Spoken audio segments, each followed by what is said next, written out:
Hello, as you can see today I'll be doing a video on the game Role Player Adventures. This came out in 2021. I actually just got it this past Christmas. Finally got a chance to play it this past week. Played through the first 3 adventures. So I thought I'd do a how to set up a play on this. I believe there've been a few changes from the original release. I think there's been a few rule changes and some gameplay changes. I'm not sure, since I only have this version, which on the rule book it says version 3. So anyway, the rules I'll be going over are the ones that I have in my rule book. So if there's some changes from the original release in 2021, that's why. Anyway, let's go over how to set up. Alright, when you're setting up for the first time, you'll have to do the campaign setup. After that, you'll just play through adventures, so you won't have to do the entire campaign setup each time. You'll just have to do the new adventure setup. But the first time you need to do the campaign setup. So the first thing in that is to put all the attribute dice into the bag here. Next thing you'll do is tear out a new sheet of the party journal, or just leave it on top here and use the newest sheet on the party journal. And then you'll fill out a few things. You'll fill out your play limit, combat dice limit, and bonus play limit based on the number of players. I'm going to be setting up for a 3-player game, so the play limit will be 1. That's how many cards each player can normally play when they're doing a skill check or combat, and we'll talk about that later. The combat dice limit starts out at 3 for 3 players, and the bonus play limit, which is the number of bonus play tokens that will go on here, those allow players to play extra cards over the play limit, and for a 3-player game that will be 2. So let's fill that out. You'll want to use a pencil when you're filling out values on your party journal, because you will be erasing and changing those, as well as when we get to our character sheets. You'll always want to use a pencil because you will be changing values. And I just wanted to show in the instruction manual where it says the chart for those limits. So as I said, for 3 players, it's a 1 play limit, 2 bonus play limit, and 3 combat dice. Each player then takes one of these. They call it a character sheet. It's cardboard, so I wouldn't really call it a sheet, but they call it a character sheet. So each player will take one of these. And each player will also take one of these blank character inserts. They'll then slide this into the slot here in the character sheet. And once it's in there, it will look something like this. Well, you'll have these colored bars next to your attributes, and just blank fields here in the character name, player name, race, class, health, and the attribute values. So you'll do that for each player, and then each player would record their own name up here where it says player. They would just write their name in that blank space. Alright, next players will, if they're selecting a pre-generated character, they'll choose a character from these cards. You also have the option, if you have the game role player, where there are rules on how to import a character you've created in the game role player. I don't have that game, I've never played it, so I'm not going to go over that portion of the rules. If you have role player and want to import a character from role player, you can refer to that page in the rules when you get there. But I'm going to go over how to select and create your pre-generated character. So each player will choose a character from this deck. When you look at the back of these portrait cards, they have their attributes. But one thing you'll want to look at is there is a color. Each player has to select a character that has a different color than one of the other players. So in this example, I'm taking this human with the color green, this dark elf sorcerer with the color blue, and this Saurian Templar with the color white. You then, on your character sheet here, you go ahead and write your character's name. So in this case, like you would write Aston Fletcher here in the character name, their race, so you would write human here, their class, so you would place hunter there, and their starting health. Players, for the pre-generated characters like we're doing here, all start with a starting health of 16. I'm not going to go ahead and fill in those, but I'll go ahead and write the 16 here. I just don't want to waste a sheet, but I would fill in the character name, player name, race, and class here. And then you record these attribute values found here in the same spaces here. So like for strength, we would record a 1, for dexterity a 2, for constitution a 2, intelligence a 1, wisdom a 1, and charisma a 1, just as it's shown here on this card.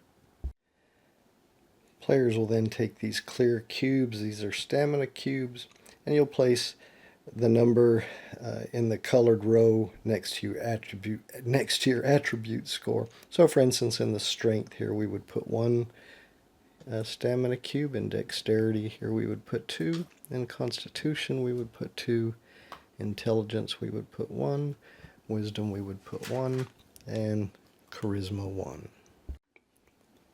You then take these deck of class cards and find the class that matches your character. So in this case we need the hunter. You take that class card and place it face up on your class ability space on your character sheet. You then get your market decks out. You have weapon, trait, skill, scroll, and armor. You look at the back of your card there and see which card you'll require. So you can see for the hunter, he needs the weapons, longbow and quarterstaff. He needs the armor, leather pauldron.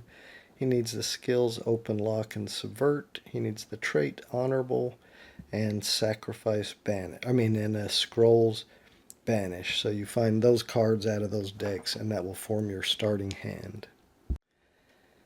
So as you can see, I found the longbow, quarterstaff, leather pauldron, open lock, subvert, honorable, and banish. Those are my starting weapons, armor, skills, traits, and scrolls. Those will form your starting hand, so you just place them below here where it says hand, and you do that for each player.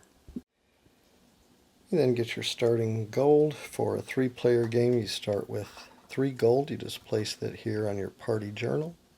If you were playing with 1 player, you would start with 7 gold. If you were playing with 2 players, you would start with 5 gold. And if you were playing with 4 players, you would start with 2 gold. That's it for the campaign setup. Then you start your adventure setup. So you put the party journal in the center of the table. You'll create your supplies, your dice bag, your skill book. You'll also have your supplies of tokens, stamina tokens, XP tokens, gold, enemy decks, the market decks that we saw earlier, skills, weapons, those kind of things. Your title deck, rare deck, discovery deck. You'll just put those all within reach of the players. There's some other skill tokens, stamina tokens here, so you can use, if you have 5 stamina, you can instead use one of these tokens or one of these. And then there's some encounter tokens that have this back, but you'll just want to keep those all in a supply somewhere near where all the players can reach them. I did want to mention about the title, rare, and discovery decks. You don't want to shuffle those. They're in numerical order. You'll keep them face down and don't look at them unless you're told to pull out a specific number from one of those decks. Players should put their portrait cards here on the portrait space of their character sheet. You'll give each player one of these player aids that's got instructions on doing skill checks in combat. Next, you'll look at the campaign track on the party journal and see what adventure you're on. When it's your first game, you'll be on adventure 1. So you'll get the Adventure 1 storybook and give that to one of the players. The player you give the storybook to will be known as the storyteller. Then you give the Tome of Encounters to the player on the storyteller's right. So one player will have the storybook, the player to their right will have the Tome of Encounters, which is this book. You then have the storyteller open the book and begin with the setup for this particular adventure. The setup instructions will be different for each adventure, but we'll go ahead and follow the setup instructions for this first adventure. So there probably will be a little bit of spoilers for the first adventure here if you're watching this video. So just letting you know that. So first thing it says is place the Battle of the Black Lake adventure map in the center of the table next to the party journal. So this is the Battle of Black Lake adventure map. You'll see there's these double-sided maps, each one for a different adventure. This one is for Adventure 1. Alright, next we'll see it says place 1 XP on each lettered location on the adventure map. You'll see they have letters A, B, C, and D. So we'll place an XP, which are these bluish cubes on each lettered location.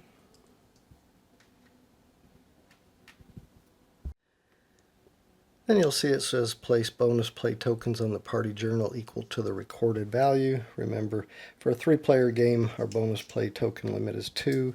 These are the bonus play tokens, so you'll just place them there on the party journal.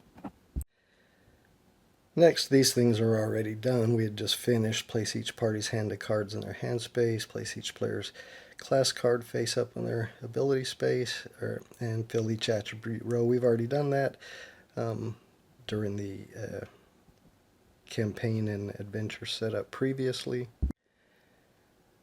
It then says place encounter tokens 1 or 2 on the table to create a pool, flip them face down and randomize them, then fill each encounter space on the adventure with the face down encounter token. So here's the encounter tokens we looked at earlier. They have this back. I got numbers 1 and 2. You kind of randomize them so you don't know which one is 1 and 2. I better close my eyes to do that. And anyway, once you've got those randomized, then you place them on the encounter spaces on the map. So these are square spaces are where they'll go. So I've got that done. And then you go on to the adventure begins. So that completes setup of the first adventure. Now I'll go over a little bit of how to play.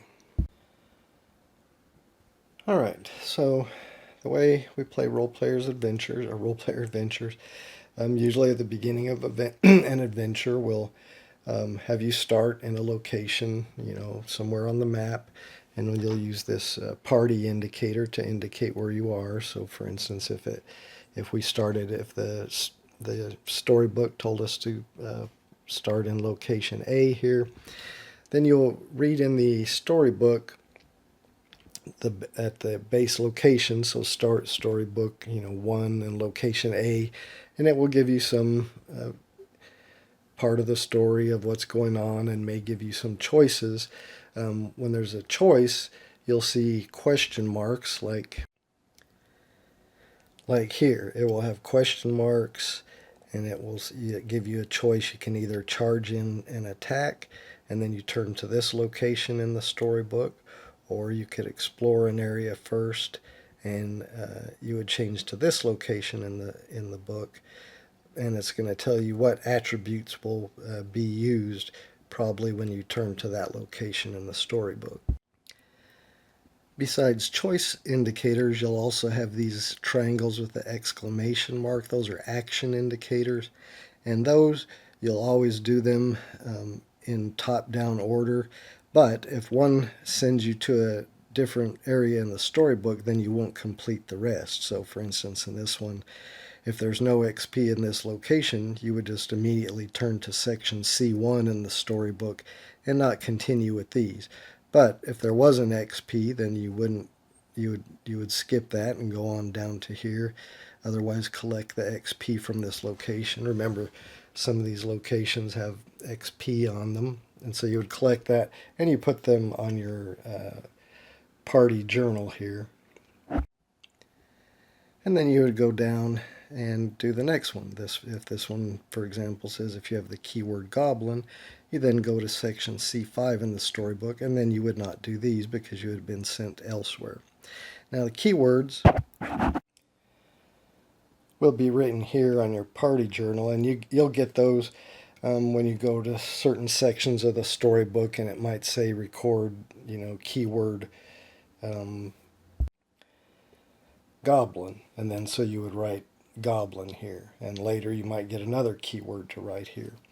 And so as you're going through the storybook, you may come to a location, as we just saw, or an action indicator, as we just saw, where it says if you have a certain keyword, and if you've got that keyword written down, then you would go to that section in the storybook. If not, you'd go on down to the next action indicator.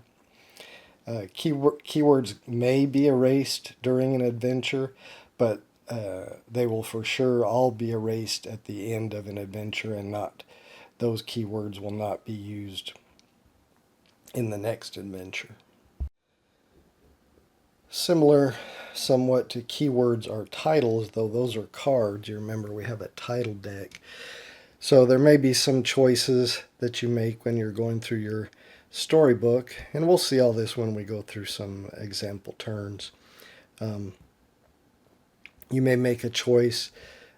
Something happens that says you gain a title, some certain title, and it'll tell you what number to go and grab out of this title deck, and then you'll keep that and have that there on your title section of your party journal, and you'll keep that. Those do not go away at the end of an adventure. They'll usually follow you forward into other adventures. And just like keywords, you may come to some certain section of the storybook that says if you have titles such and such, then you go to one section of the storybook, but if not, you keep going or keep reading, or you go to a different section in the storybook. So those will help branch. Keywords and titles will branch you to different sections of the storybook depending on whether you have them or not. If there's a call out asking if you have those. Some entries in the storybook may tell you to reveal a certain card number from the discovery deck. Again, these are in numerical order.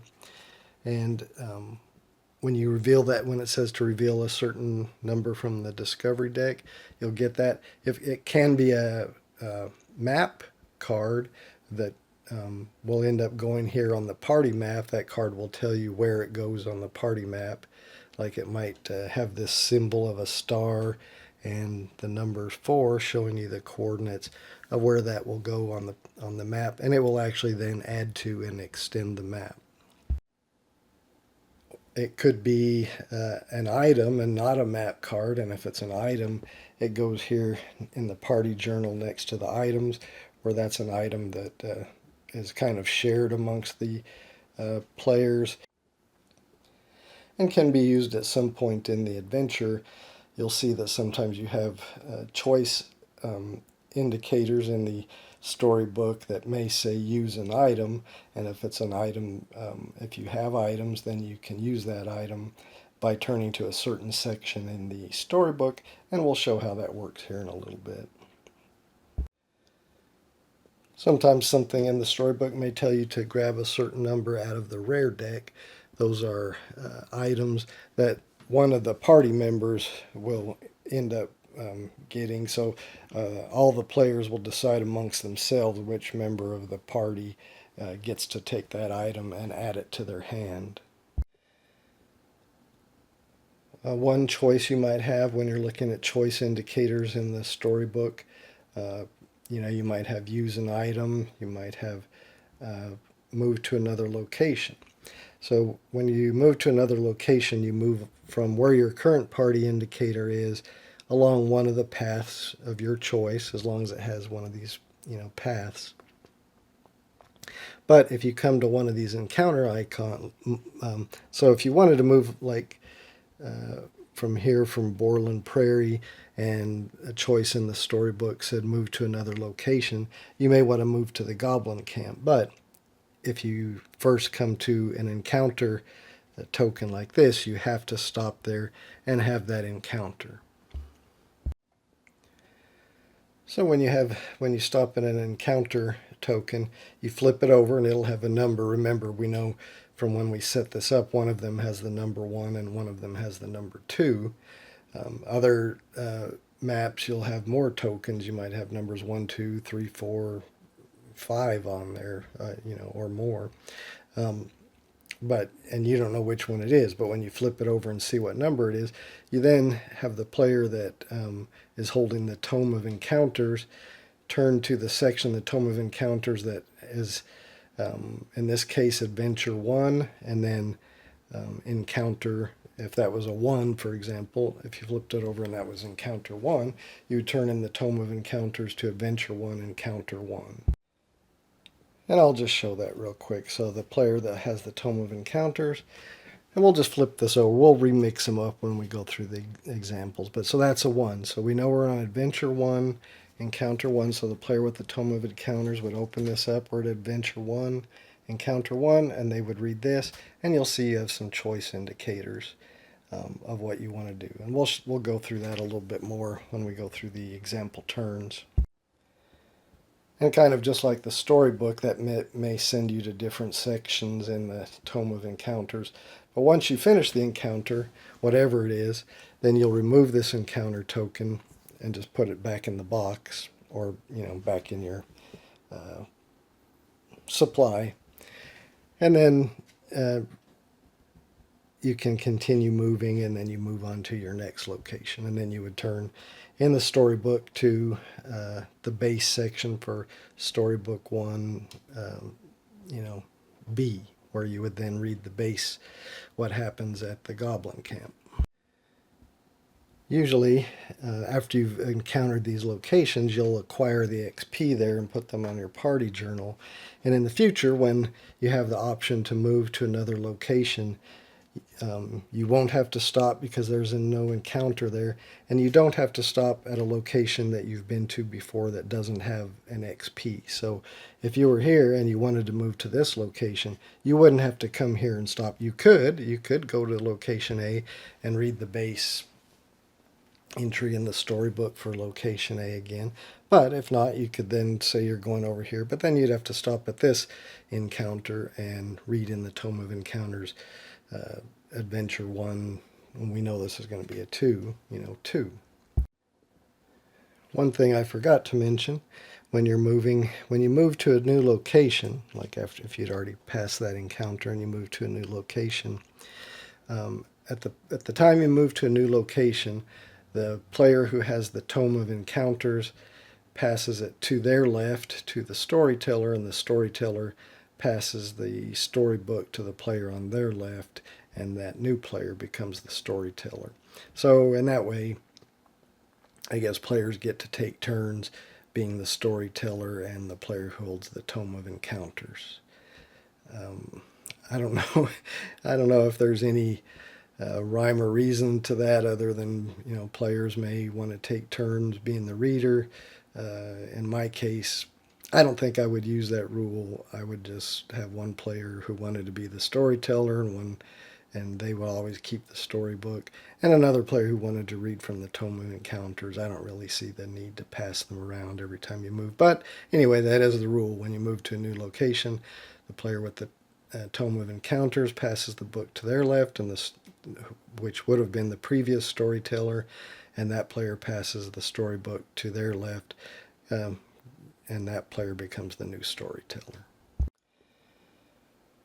All right, so the two key things that players have to do, other than make choices when given them in the storybook and decide where to move on the map, is during almost every encounter and location that you come to, you're going to either have to resolve combat or skill checks.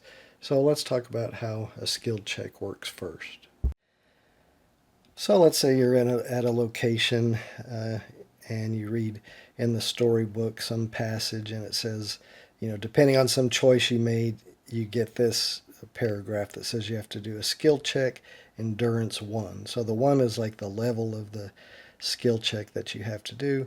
And if you pass, here you'll turn to section C6 in the storybook and read that. If you fail, you turn to section C7 in the storybook and read that.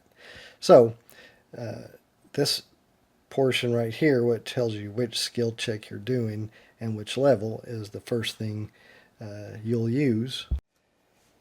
So in the skill book here, we would turn to endurance. Now these are in alphabetical order. We've got charm first, concealment, deception. Oh, I guess I passed endurance. But here we come to endurance. And then that one we saw had the Roman numeral 1, so it's a level 1 endurance, level 1 skill check. So let's look at what we see here for this skill check. First thing you'll want to look at is the dice limit. So 4 dice is how many dice we'll be able to use to try to pass this skill. And to do that, we'll need a green dice that has a value 2, a red dice that has a value 2, and then either a green or a red dice that has a value 4. All right, and we'll be able to have up to 4 dice trying to get that. Now these down here are the rewards, and we'll talk about that in a minute. The rewards you get just for covering those spaces, other than the reward you'll get from if you pass the skill check and you go to the pass section, which is usually better than going to the failed section. So we know our dice limit is 4. You could just randomly draw 4 dice out of the bag and roll them, but there's red, black, green, blue, white, and purple dice in there, so the odds that you're going to get the colors, draw out the colors that you need if you just randomly draw 4 dice are not very good. So one thing that you can do is the players can work together, spending stamina from the specific row that matches the color of the die they're trying to get, and they can spend stamina to get a die of that color out of the bag. So the number of stamina that the players have to spend combined to get one die of a certain color is equal to the number of players. So in this case we have 3 players, so the players would have to spend a total of 3 stamina. Now one player could spend it all, or they can split it amongst themselves to try to get a die of a certain color. So for example, if we want to get out a green die, well, we could say, this player says he's going to spend 1 stamina from Constitution. You see that matches the color of the die we want. This player could spend 1, and this player could spend 1. So then they've each spent 1, so we've spent a total of 3, which is how much we have to spend. Now, like I said, it could be one player, if they had 3 stamina in Constitution, they could spend all 3 of it if they want to do it that way to pull out 1 green die. So then you could get 1 green die out of the bag and add it to your dice pool. We know we're going to need 1 red and at least another green or another red. So we'll say the players decide they want to for sure get a red. So this player doesn't have any strength, so they can't spend any. But the hunter over here, he has 1. He could spend 1, and the Templar player here, the Saurian, he can spend 2, so that's a total of 3. Remember, the total you need to get a die is the total of players. So now we could get a red die, and that's a purple, a red die.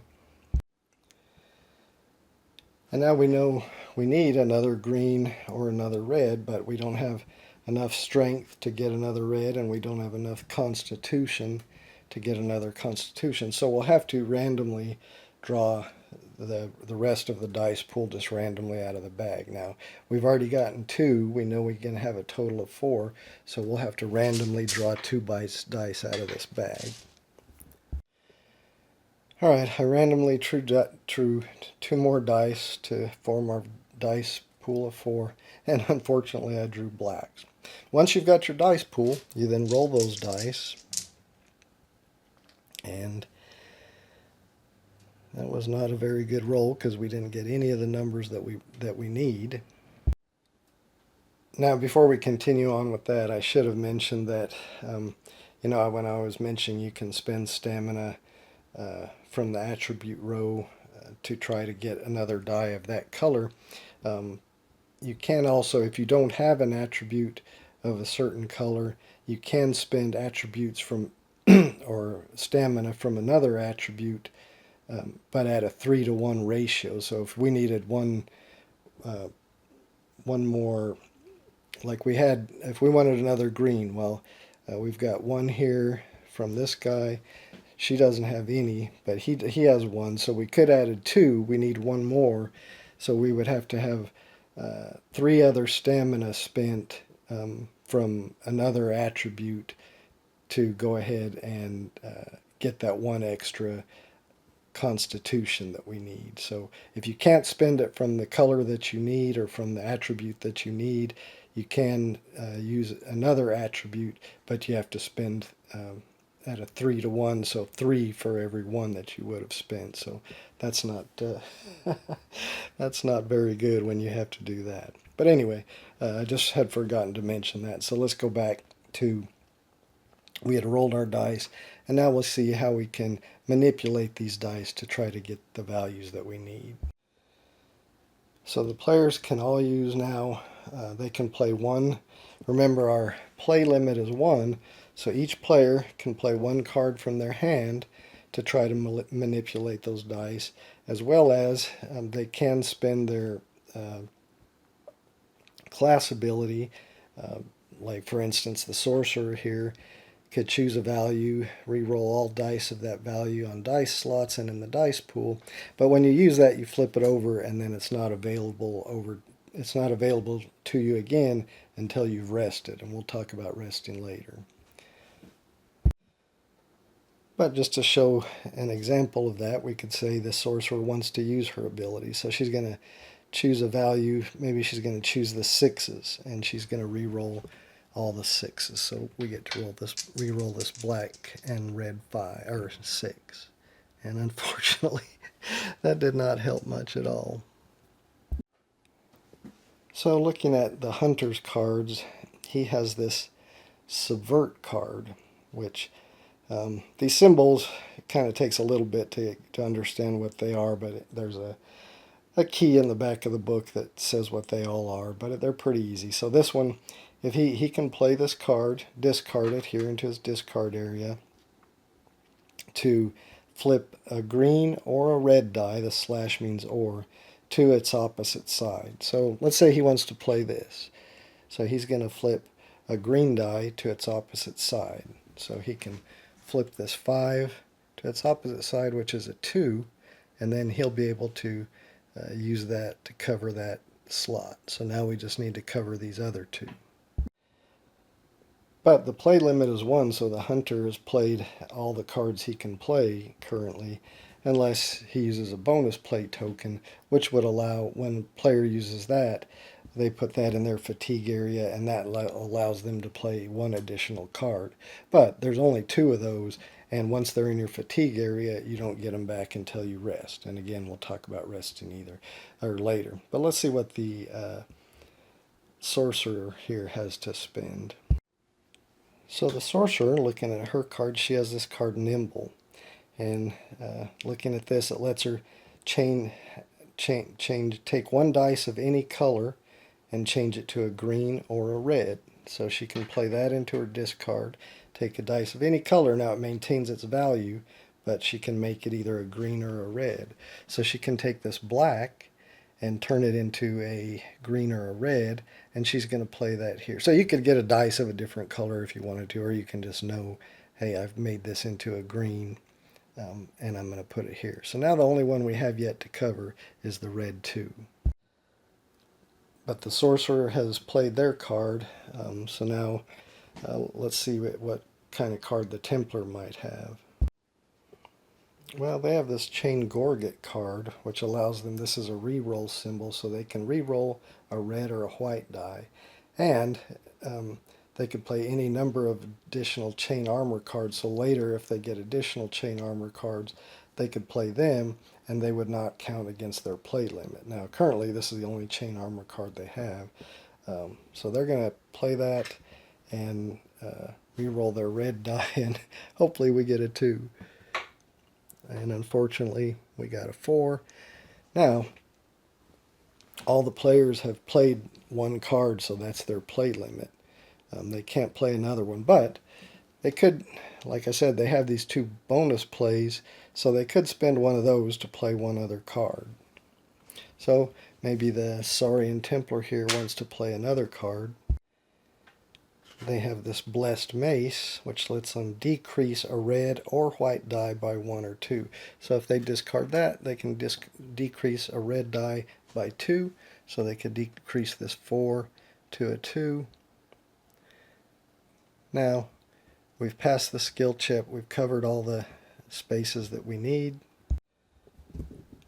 So as soon as we finish here, we'll get to go back to that location in the storybook, or if it was in the Tome of Encounters, and read the past section of that skill check because we passed it. But before that, first, no matter whether you passed or fail, you get to get the rewards of any spots that you did cover. So even if we hadn't done this one and we failed, because we'd covered these 2 slots, we would get 2 XP. So we would get those and put them in our XP. All right, but if we had only covered that one, we would just get 1 XP. So you get to get the rewards from any slots that you did cover, whether you passed or failed the skill check. But in this case, if we did pass the skill check. After you've gotten any rewards, you then go ahead and put the dice back in the bag. Any cards in your discard pile, you get to put those back in your hand. Now, I should mention, some of these cards you'll see have this symbol on them. So when you play those, they're spent. And they go here into the spent section, not into the discard section. So you do, after a skill check or a combat, you do get to get your discarded cards back into your hand, but not your spent cards. Any spent cards you don't get to get until you rest. So that would stay there if that was spent. But in this case, nobody's played a card that had the spent icon, so they would just get all the cards that were in their discard and put them back in their hand. And then we would come back here and say, okay, we passed the skill check, so we go read C6 in the storybook, where if we had failed it, we would go and read C7. All right, so that's how skill checks work. Let's talk about combat now. It works very similar to skill checks. So you may be going through the story and you may come upon a situation where you're given a section in the storybook like this where you're going to have a combat, and it'll tell you which what the name of the creature that you're going to combat is. The number is the number on the enemy card, so you'd go through this deck and find number 22, and that would be the goblin. Now this is a modifier cornered, so if not all combats will have a modifier, and in fact skill checks can have a modifier too if it's in these brackets like this. So if you see that on either a skill check or a combat, you'll also have to take this modifier deck and find the one that we're looking for. This one is cornered, and add that along with the monster or creature that you're going to be fighting. And again, the combat will work similar to how skill checks did, and if you end up being victorious in the combat, you'll come back here and go to whichever section it tells you if you're victorious, and if you're defeated, you'll come back here and do that. So why don't I just go ahead and pull out a goblin and the cornered modifier, and we'll see how combat works. Alright, so when you get in combat, you'll get out the enemy card that it showed. Again, this one was number 22, and you'll see that's a goblin. And you'll see, just like a skill check, it's got some dice of a certain color and value that you'll be trying to cover up with the dice that you get in your dice pool. Now we'll notice here that we had the modifier cornered, which says at the start of this skill check or each round of combat. So skill check, you just have basically one round to try to cover it in when you're combating an enemy, you have a number of rounds of combat. You'll see down here we need to get a round marker, which is this green cube, and we'll put it on the first round there. But at this one, it says, at the start of this skill check or each round of this combat, add a random die to the dice pool. This does not count against your dice limit. Now you remember when you're doing a skill check, depending on the level of the skill, it showed you how many dice you'll have in your dice pool. When you're doing combat, you're limited to whatever your current combat dice limit is. At the beginning of this campaign, for us, our combat dice limit is 3. But because of this cornered, this one actually happens to be beneficial to the players, but a lot of them, they are beneficial to the creature you're fighting. But at this one, it gives us an extra die to fight the goblin with. So just like the skill check, we can spend our stamina from our attributes to try to get dice of the color we need. Now we know we can only have a total of 3 combat dice, so we could randomly just draw 3 dice out and see what we get. But just like the skill check, we could spend from our attributes if we wanted to get we know we need a white dice. If we wanted to make sure we got one, we could spend 3 wisdom, so this player could spend all 3 of his wisdom, or they each have one, so they could each spend 1 wisdom into their fatigue box, and then we'd be able to get 1 white die. They don't currently have any strength, so it would be very expensive to spend other fatigue to try to get any red die. And then here they could use either a green or a black, so they could spend from their dexterity. Now this player doesn't have any dexterity, but the sorcerer and the hunter do, so maybe the hunter could spend 2 and the sorcerer could spend 1, and that would give them a black die. And then they could randomly draw another die, and then they actually get a random die because of this cornered, so they would have a total of 4 dice that they would then roll. And you work it just like you do the skill checks. You can spend your cards to try to manipulate the dice to get the values that you need. Of course, you have the same play limit, so each player can only play 1. We still have 1 bonus play token, so 1 player could spend that to play an additional card. But if you didn't manage to, so let me just get some examples. Maybe this was our dice pool, and after we played our cards, we managed to cover 2 of these slots, but we didn't manage to get the red die to cover this slot. But we've played all the cards we can for that round, which is 1 each. Nobody used the bonus play.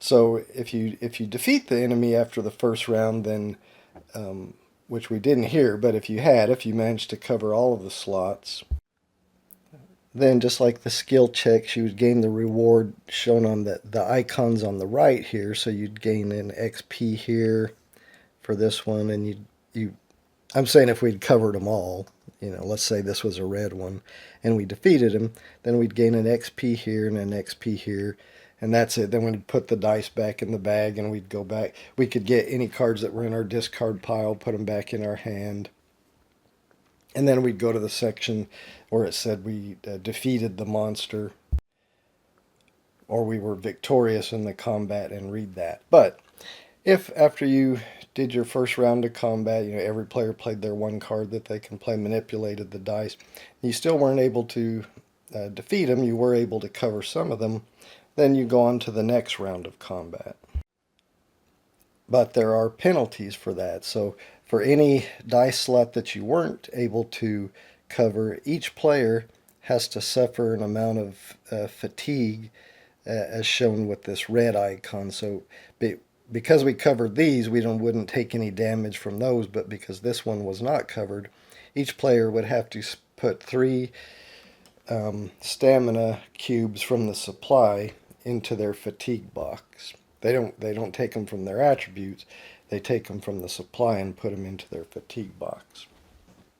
So for each uncovered die slot that you weren't able to cover at the end of a round, you have to suffer the penalty there.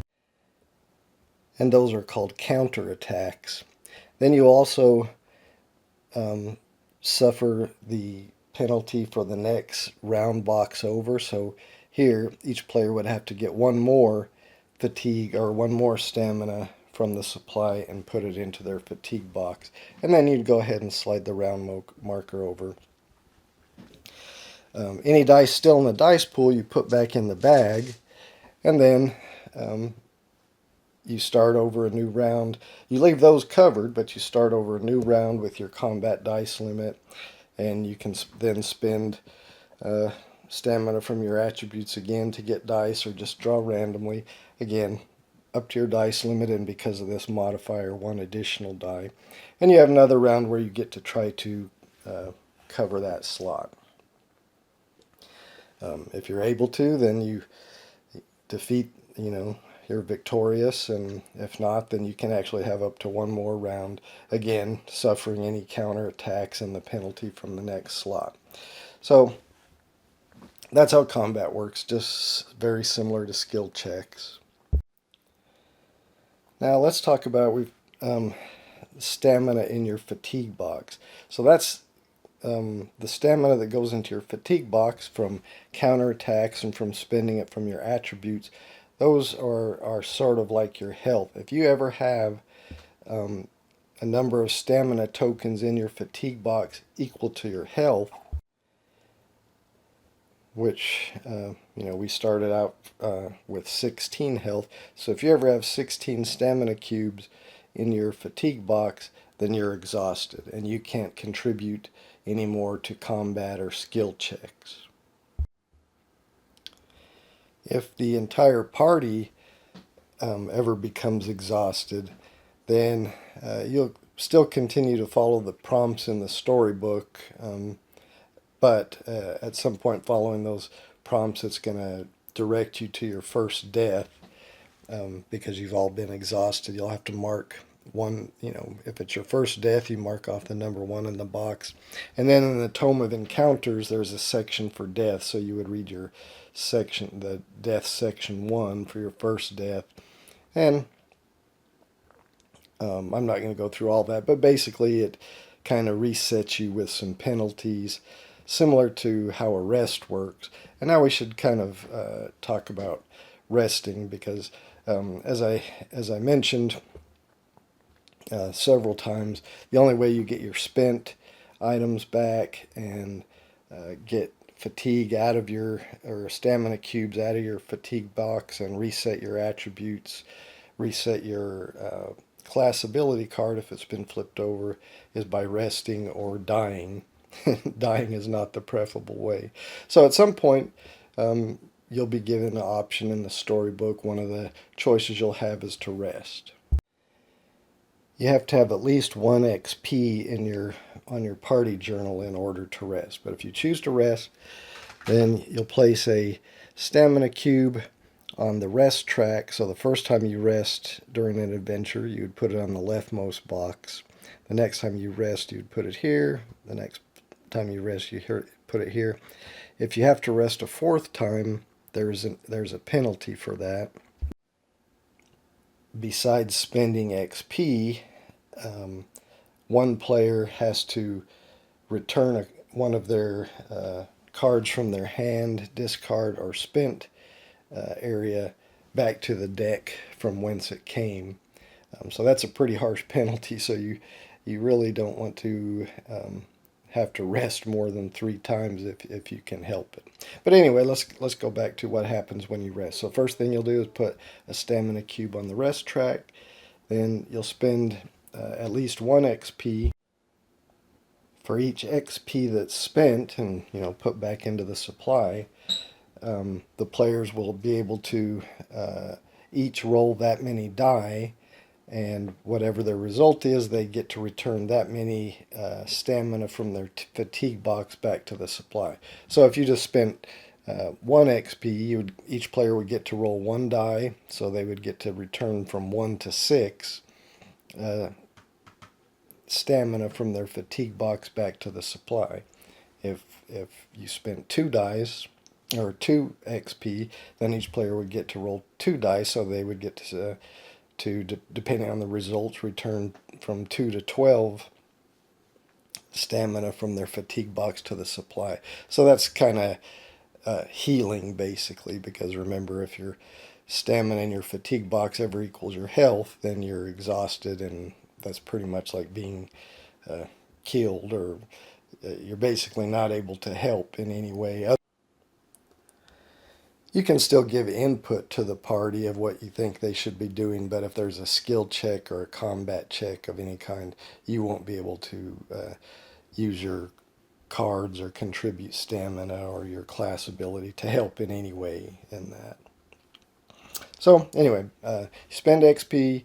Depending on the number of XP you spent, you get to roll that many die and return that many stamina from your fatigue box to the supply, and each player gets to do that. Now, each player doesn't have to spend XP. If you spend 2 XP when you start the rest, then each player will get to roll 2 dice. If you spend 1 XP, each player will get to roll 1 die. All right, then the next thing in resting, each player then gets to fill their attribute rows up back to their current written values with stamina from the supply. So, if you'd spent a strength before, you get to take one from the supply and fill it back up. So each player gets to refill their attribute rows to whatever their currently written values are with stamina from the supply. You don't take that out of your fatigue box if you still have some. Then any player whose class card is face down gets to flip it back face up. Any player that has a bonus play token in their fatigue box gets to return that to the party journal. And all players get to return any cards in their spent space back to their hand. And that will complete your rest, and then you'll still be in the same location that you were at. So then after you've rested, you then choose one of the other choices that are available to you other than rest, like to move to another location or whatever the choices at your current location might be. So that's pretty much what you'll do in a story. You'll move around to different locations on the map, having encounters, and going to locations and having doing combat and skill checks in the different locations, reading sections out of the storybook that will unfold a story for the current adventure. At some point, you'll get to a section in the storybook where one of the choices that's available to you is to go to the end, and that will end the adventure. Now you can go right as soon as you get that choice, you can go to the end and read that and see the outcome of your adventure. Or if there's still something further you wanted to do, sometimes you don't immediately have to go to that end choice. But as soon as you're given that, then at any other future time that you're given a chance in the storybook to move to a new location, you can immediately move to the end at that point if you want to.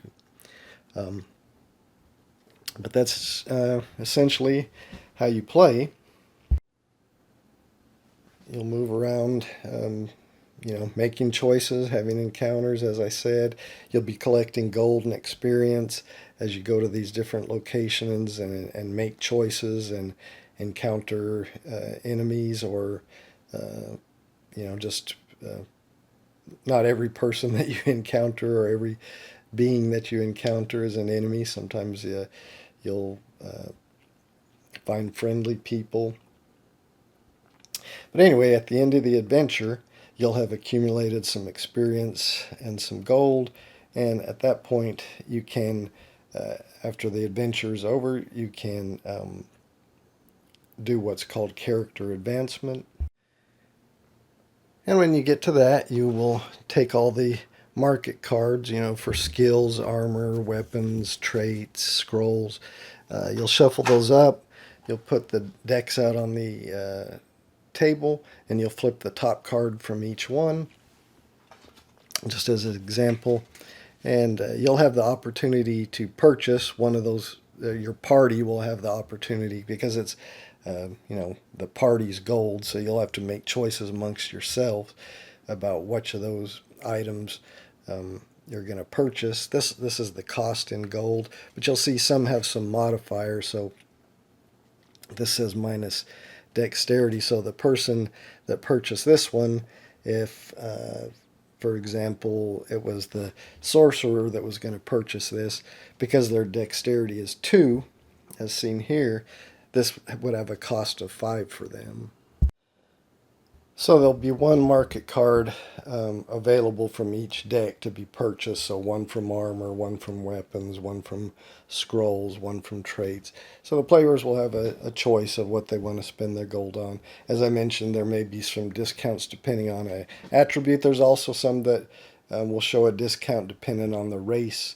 So one race, like a human or dark elf or something, may get a cheaper price. And it will show just how that one had the minus dex. It would say like orc -2, so they would get a 2 gold discount, something like that, if your character was an orc. Alright, so that's one aspect of advancement, is you get to spend your gold. And of course, when you spend it, you return that amount of gold back to the supply. So that's one, as I said, one aspect of advancement, is you get to spend golds on new cards, which then will be in your hand and help you in the next adventure. Then you can also, during advancement, spend XP to increase characters' characteristics. So, for example, if a character's health, a player's health is less than 25, they can spend 1 XP to increase their health by 1. So if each one of the players wanted to increase their health by 1 from 16 to 17, they could spend a total of 3 XP, and each one would be able to increase by 1. Now, they don't all have to do it. Maybe just one is going to spend an XP to increase their health by 1. Or one player could spend 3 XP to increase their health by 3. Now, if your health is 25 or greater, then it costs 2 XP to increase your health by 1. Another thing you can do is increase your combat dice limit by spending XP. So the cost to increase your combat dice limit is the current combat dice limit plus 5 XP. So if this party wanted to increase their combat dice limit to 4, it would cost them 5 XP plus their current combat dice limit, so a total of 8 XP. So they could spend 8 XP if they had it, and they would be able to increase their combat dice limit to 4. And when you do that, you just erase the number you have in there and then write the new one. Of course, then the next time you've completed an adventure and you wanted to increase your combat dice limit again, well, then it would cost you 9 instead of 8, and so forth. And in a similar manner, you can increase your number of bonus play tokens with XP. So the cost to increase number of bonus play, your bonus play limit, is the current bonus play limit plus 5 XP. So in this case, you'd have to spend 7 XP to increase your bonus play limit to 3, and then you'd get to add another bonus play token here. Alright, and the final thing that players can spend XP on during advancement is the mastery track. So you would look at the leftmost non-marked out box here, and that's the number of XP that would need to be spent. So for instance, if this party was going to use the mastery track for the first time, it would cost them 3 XP, so they would discard 3 XP, mark out that box, and then each player would get to increase one of their attributes by 1. So maybe he wanted to increase his strength by 1, so you'd mark out the 1 and put a 2. Maybe she wants to increase her constitution by 1, so she could mark that out and put a 2. So each player can increase one attribute of their choice by 1 to a maximum of 4. As long as you're in this section of the mastery track, the maximum an attribute can be is 4. But as you get up here, you'll see it costs you more XP to go up on the mastery track, but then your maximum attribute score is 6, and so forth. One thing I forgot to mention when I was talking about the market, I said you'd get out all the decks, the armor, weapons, skills, traits, etc. Shuffle them and then flip over the top card, and that forms your market that you can spend your gold to buy those cards. You can also sell a card from your hand as long as it has some value here. If it's a zero value card, then you couldn't sell it. But you can sell a card from your hand, but for only 2 gold, not for the value shown there. So you can sell cards from your hand for 2 gold and then buy cards depending on what their cost is. Alright, and that's what you can do for an advancement.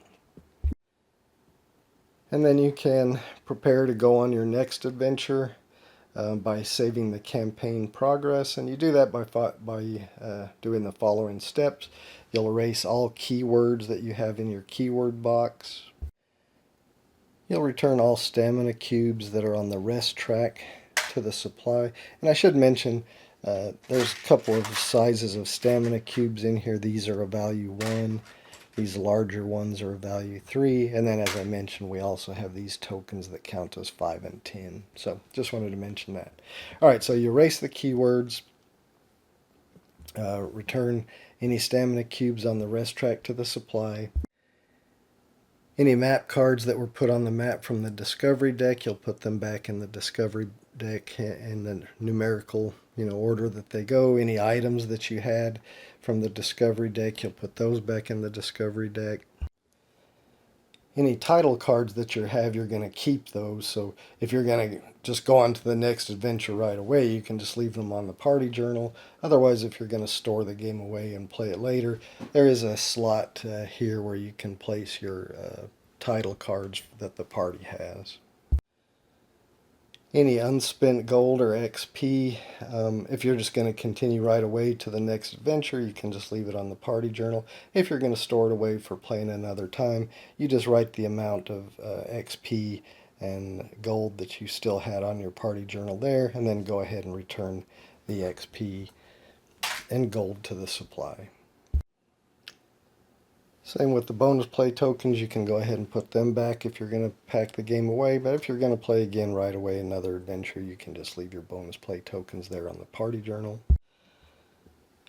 I forgot to talk about this favor track. So you'll have these favor markers that will start out at 0, and then some choices and experience you have during the adventure may raise your favor with one of these factions. King's favor, Starlit Door favor, or Dragul favor may raise or lower. You may get those raised or lowered, and that'll be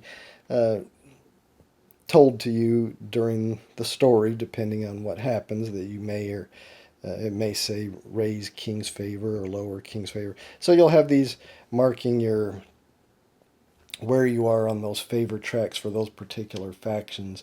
When you're saving the campaign, if you're going to play again right away, you can just leave the markers there where they are. But if you're going to store it away to play another time, you just mark an X where the favor token was for each faction there, and then go ahead and put your favor tokens away. If you just finished Adventure 1, you'd mark that out so you know the next time you play, you'll be starting Adventure 2. And that pretty much covers saving the game, so the next time you're going to play, you'll just go through the adventure setup portion we talked about earlier, get out your storybook for the next adventure on your campaign track that you haven't played yet. You do them in numerical order, and follow any setup instructions in the front of that adventure book, and then you're ready to begin the next adventure. So that pretty much covers the rules. Let me get this all put away, and we'll go through a few example turns for the first adventure. So again, there'll be a little bit of spoilers for at least a little bit of the first part of the adventure. I'm not going to do the whole thing, but we'll go through a few turns just to kind of see how it works. All right, I think I've got the same. I think I've got the game set back to how it should have been right after we finished the adventure, the campaign setup, adventure setup, and the adventure setup portion of the Battle of Black Lake, which is Adventure 1. So we'd gone through this. So the next thing we'll do is read here, the adventure begins. It says, as a King's Guard soldier in the regiment of Commander Zalek, a dark elf, you have fought a long war. The Dragul, a coalition of northern tribes, invaded Nalos, your homeland. After many battles, you have driven off their horde, but rumors spread through the camp of a new Dragul plot.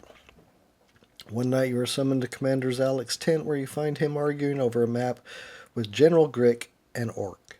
A gold coin marks the southern city of Sabek. A vial of elixir marks a swamp to the west. General Grick raises an eyebrow when you enter. So, you're Zalek's best? He asks, looking you over skeptically. We have a special mission for you, but first a question of strategy. Zalek wants to take the regiment south to investigate a threat to the capital, says Grick, pointing to the coin. Then pointing to the vial, I think we should push west, capture a powerful Dragul agent in the swamps. What say you? So here's your first choice. Side with General Grick, learn more about the Dragul plot, or side with Commander Zalek, investigate threats to the capital. So depending on which one you choose, you're either going to do Begin 1 or Begin 2. So let's just say we're going to side with Commander Zalek. So we'll go to Begin 2. So we'll turn the page. We'll find Begin 2. Instead of reading Begin 1, we'll read here Begin 2. You point to the coin, and General Grick pats you on the back with pity. Well, he says, good luck to you. He collects his vial of elixir and exits the tent. Record. So here it's going to tell you about recording it. So now you need to record keyword Zalek. So here in our keywords, we would write Zalek. So the first adventure gives you a little more instruction on what to do. As you get into the other adventures, they won't have as much of this instruction. It'll just say record the keyword Zalek. But anyway, Grick wouldn't hear my counsel, says Commander Zalek, and he won't hear yours either. But I'm glad to know I have your trust. As for your mission, leave now and travel due east until you reach a small enemy encampment. A special operative of King Terran will meet you there. Commander Zalek rolls up the map. You can keep the coin, he says, so you gain 1 gold. So, take 1 gold, put it here in our gold on the party journal. You make haste under a crescent moon, crossing burnt and abandoned farmland into open prairie. At the top of a bluff, you look over a dark lake to a wooden outpost. Place your party marker at location A. So we take our party marker, put it at location A. And that says to read entry A. So that's here, Borland Prairie. That's where we are. There's just a little more instruction. But here's where you'll read these. If there's no XP at this location, A1, but there is an XP at this location, so we won't go to A1. So otherwise, collect the XP from this location and continue reading. So we'll collect this XP from this location, put it on our XP box.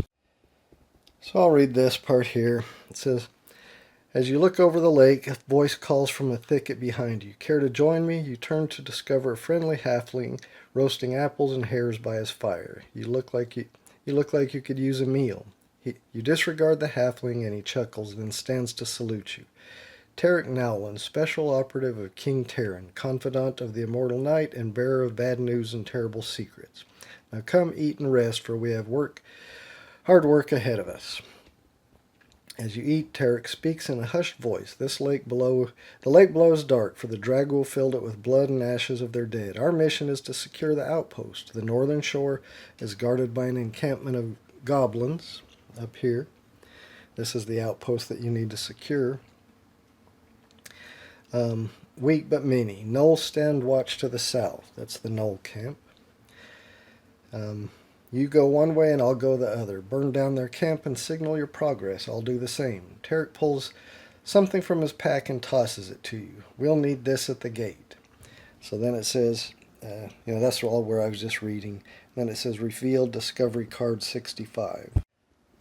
So I'll get Discovery Card 65 out of the deck. Alright, here's Discovery Card 65. It is a Bluestone Fireball. And remember, that goes in the items next to your party journal. And then it says if there's only 1 character in your party, Tarek gives you some needed supplies, reveal 1 random card. But we don't have only 1 character. We've got 3, so that doesn't apply to us. Alright, and because this is the first adventure, then it tells you about how to use an items. But then you come to a choice. Use an item, which we only have one, the Bluestorm Firewall. So if we wanted to try to use that now, we could, or otherwise we move to another location. So he told us to pick one of the locations he's going to go. That Tarek Nolan said he would go one way, we'll go the other. So we'll go down south. So we'll come this way, moving to another location. But first we have to come to this encounter. So we'll flip it over. It's a 2. So now we need to read in the Tome of Encounters, Adventure 1, number 2. So we take the Tome of Encounters, look for Adventure 1, number 2, that's right here. And it says, by the faint light of the crescent moon, you make your way across the grove of ancient trees. You discover a thin line of twine running across your path and up a tree where rusty pots hang from the branches, and the forest around you is laced with tripwires. Any false move will alert the Dragul to your presence. So now we have the choice. Disarm the trap, where we'll need to use dexterity and intelligence. That's probably going to be a skill check to use dexterity and intelligence, or carefully sneak around it, which is probably going to be a skill check using dexterity and wisdom. I say we try to disarm it. So we go to 1-5. So this is 1-3, 1-4. So we'll turn the page to 1-5. And here it says, you attempt to carefully sever and secure the various tripwires here in the forest so that no pots or pans fall from the trees. It kind of tells you how to do a skill check. But here's what we need to look at. We're going to do a skill check on Thiefcraft level 1. Alright, so I've opened this skill book to Thiefcraft level 1. We see that we're going to have a dice limit of 4. We're going to need a black, a blue, and either a black or a blue.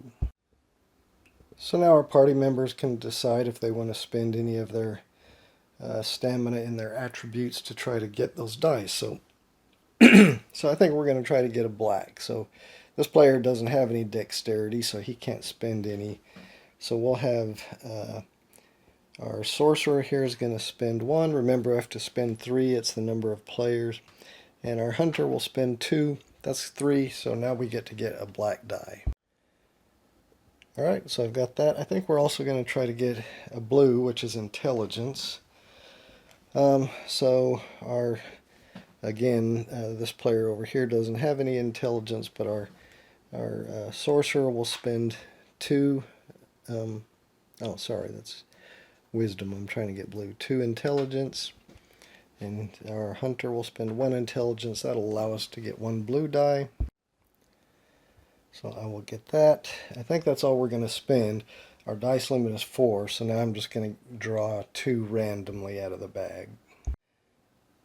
Alright, I drew a black and a white, so the black is helpful because we can use 2 blacks here.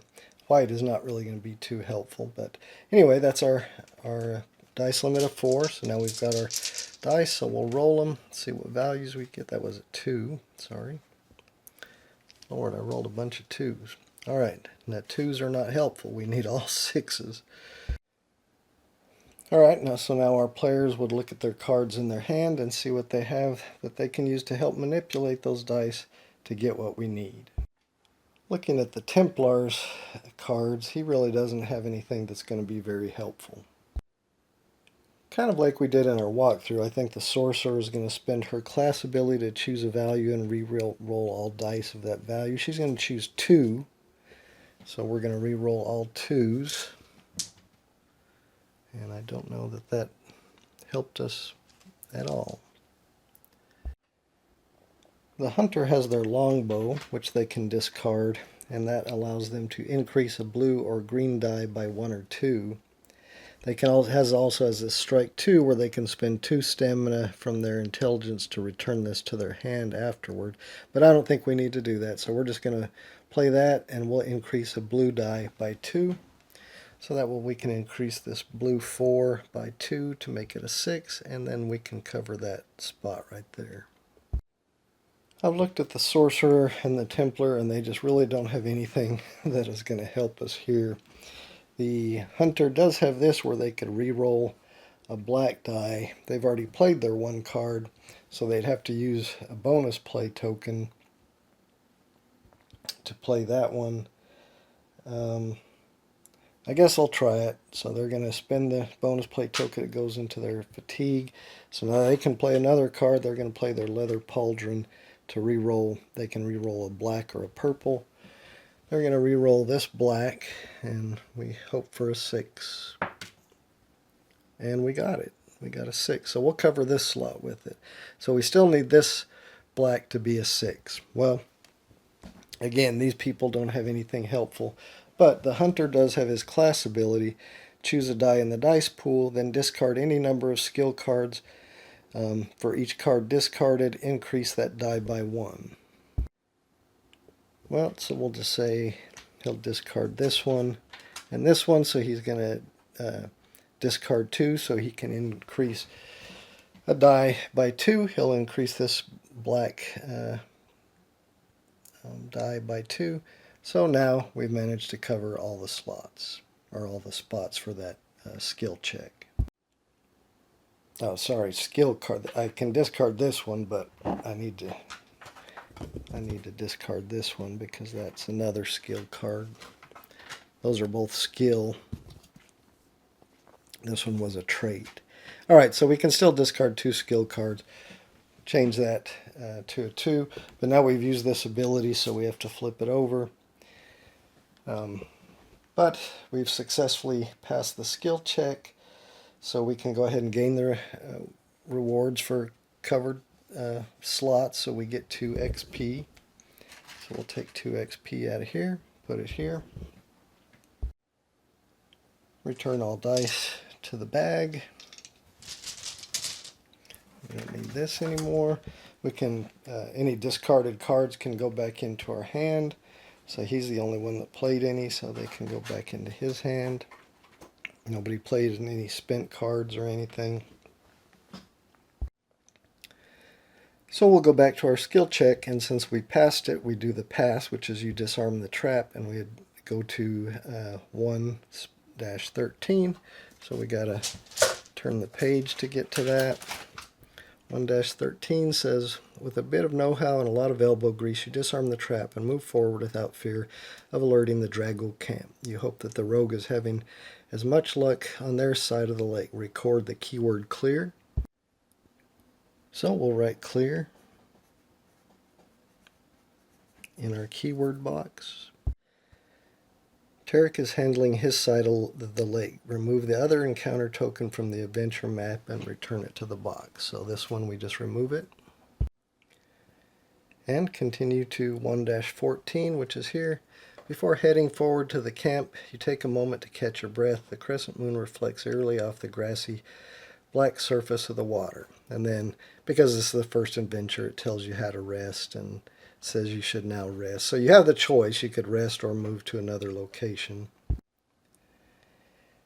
Here it says you should now rest just to learn how it works. But I don't think we really need to, because we don't have any cards in our spent. We barely have any fatigue. We do have the 1 bonus play token, which we could get back. Well, both of our sorcerer and the hunter have used their class abilities. So maybe we should rest just to see how it works. So we'll take a stamina token, put it on the rest track. We're just going to spend 1 XP to roll 1 die. So each player would take a die and roll it. See how much XP or stamina they can take out of their fatigue box. He can take 5 out. He's only got 3 in there, so he gets to return all that. Our player here rolls. She gets a 6, so she can return all that she's got. And he doesn't even have any spent, so he doesn't even need to roll. Each player then refills their attribute rows, so he can put 2 dex back there and 1 intelligence back here, and I'll do that for the other players. Alright, so the sorcerer's attributes rows are refilled, and the Templar had never even spent any. Players can then flip their class cards back face up if theirs is face down. We get to return the bonus play token back to the party journal. And if anybody had a spent card, they could return that to their hand as well. Alright, so we've rested, so the only other choice we have here now is move to next location on our path. So we will move to the Knoll Camp. So now we'll go back to our storybook and look up C, Adventure 1C. Oh, and also because we moved to a new location, the person that had the Tome of Encounters would pass it to the storyteller who had the storybook, and that person would pass the storybook to the person to their left. All right, because we were at C, now, before we were reading at section A in the storybook, but now we need to find section C, which is the Knoll Camp. All right, section C. And again, there's more instruction here because it's the first adventure, but it tells you what to do. But it says if there's no XP at this location, you go to C1 in the book, but there is an XP at this location. Otherwise, collect the XP from this location, so we get it and put it in our XP box. If you have the keyword goblin, you'd go to C5. We don't. We have Zalek and clear. If you have the keyword alarm, go to C2. If you have the keyword clear, continue reading. So we continue reading here. And it says 3 dog-faced creatures huddle around a single campfire. You approach downwind but smell no roasting meat. A hungry gnoll is a vicious foe. So you approach from behind in the space of their own shadows. Your iron strikes one down and then another before the last got to her feet. She snarls at you and pulls a burning branch from the fire, waving it widely to defend herself. And then because this is the first adventure, it has some instructions on combat. But here we need to get a cornered gnoll, kind of how we had in the how to play. Alright, here's our gnoll, here's our modifier of cornered, which we saw already at the start of this skill check, or each round of combat, add a random dice. We put our round marker on the first space, and we know we need a green, a white, and a blue or red die to defeat this gnoll. So do one of our players want to spend any stamina to get a dice? Sure. So we'll have he'll spend 1 constitution, she will spend 1 constitution, and he will spend 1 constitution, and we'll get a green. And we'll have him spend 1 wisdom, she will spend 1 wisdom, and he will spend 1 wisdom, and we'll get a white. Now we need a blue or a red. Our combat dice limit is normally 3, so normally we would only get 1 more, but because of this cornered, we get to add a random die. So let's get our random die. We got a red, and then we still have 1 of our combat dice, so we'll just get that one random as well. And we got a green. Alright, so this should be pretty good. We'll roll these. Alright. We didn't get any. Oh, we did get a white 2, so that one right away we can cover.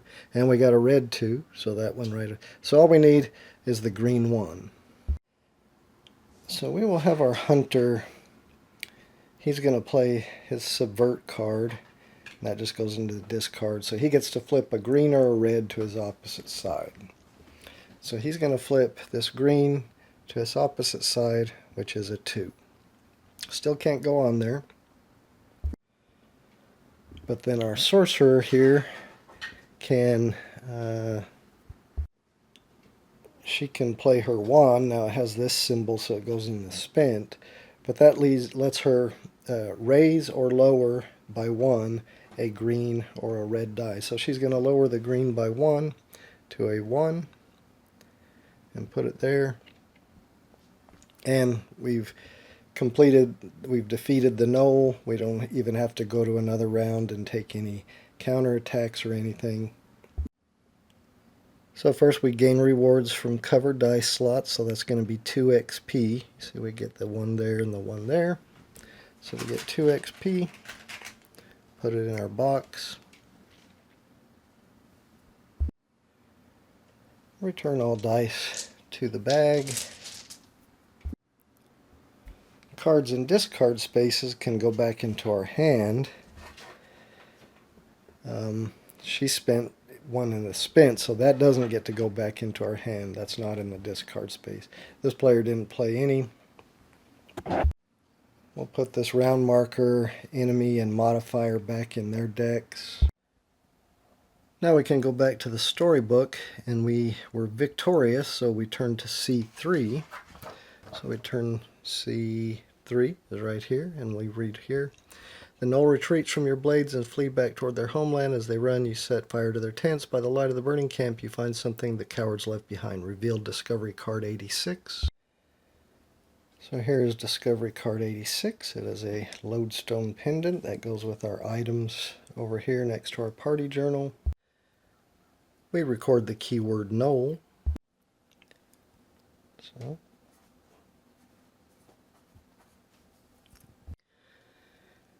and then we read that it says, another fire rises from across the lake. You trust that Tarek is making good progress and will meet you at the fortified gate. Then it tells you how to do item combinations, and now you're given choices. You can use an item, rest, or move to another location. So we'll just say, to show how to use an item, we'll say we're going to use an item. So I don't necessarily, this is not probably where I would use the item, but if we wanted to use this bluestone fireball, because we have the use an item choice. Now you'll see it has a stamina cost, so if we want to use that item, each player would have to take 1 stamina from the supply and put it into their fatigue box. The lodestone pendant doesn't have any cost, so if we wanted to use this one, it wouldn't cost us any stamina. If we wanted to use this one, every player would have to put 1 stamina into their fatigue box. And if we wanted to use them together, it would still just cost us 1 stamina each, because this one has no cost. But the way if we wanted to use it, say we just wanted to use the bluestone fireball, we would look, we're in C, the Gnoll camp, so we would look at C65. So we would just read this paragraph here and see what happened. If we wanted to use both of these together, you combine the numbers with the lowest number going first. So you would look for C65.86. So C65.86, and you would read that paragraph and see what happened. So if we wanted to do that, we could use an item, or we could rest again, but that would put a second rest cube on the box, and really we don't really have much of a need to rest.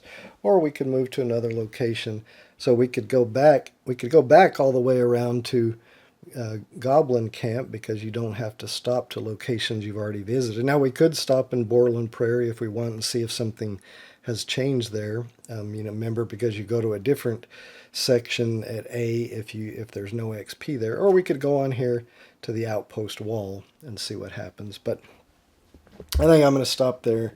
I think you can see how the game plays, so I don't want to go any more and do any more spoilers than what we've seen. I'll just give a quick opinion on the game. When I first was playing through this first adventure, I wasn't too thrilled with it. I thought, well, it's kind of on rails. I'm just kind of going through the story. Yeah, I got to make a choice, but not much is happening, and all I'm doing is a skill check or combat check, and I wasn't too thrilled with it. But after I finished the first adventure and then started the second adventure, I really started getting into the story and leveling up my characters, in between, getting to spend the gold to get new cards and using XP to raise your health, or raise your attributes, or raise your combat dice.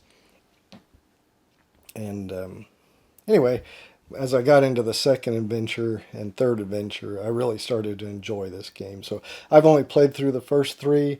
I'm looking forward to starting the 4th adventure and seeing how it goes. Now, we really didn't see too much of how these keywords are. We didn't get any titles or anything yet. Those come more into play in the further adventures, as this one's like your first and more introductory. But anyway, I think it's a fun game. I'm looking forward to continuing my adventures. I'm going to wrap this up. Thanks for watching. I hope you enjoyed it.